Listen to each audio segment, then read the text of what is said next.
தமிழக சட்டசபையில் பதவி பிரமாணம் நிறைவு பெற்ற நிலையில் அங்கிருந்து தமிழக முதல்வர் விஜய் நேராக முன்னாள் முதல்வர் மு.க.ஸ்டாலினை சந்தித்தார். அவரை உதயநிதி ஸ்டாலின் ஆரத் தழுவி வரவேற்றார். அவருடன் குஷியானார்.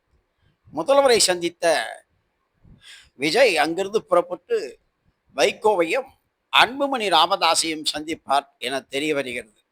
எனவே விஜயன் இந்திய அரசியல் வரலாற்றில் இது ஒரு புதிய வரவேற்கத்தக்க நிகழ்வு.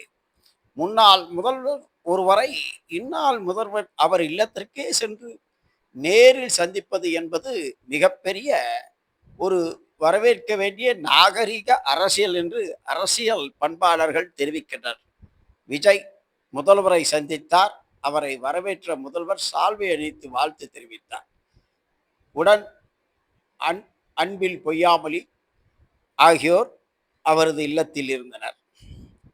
தற்பொழுது அவர் அடுத்து வைகோவையும் அன்புமணி ராமதாஸையும் சந்திக்க அவர்கள் இல்லத்துக்கு செல்கிறார் என்ற செய்திகள் வருகின்றன. பொறுத்திருந்து பார்ப்போம். நல்ல விஷயம்.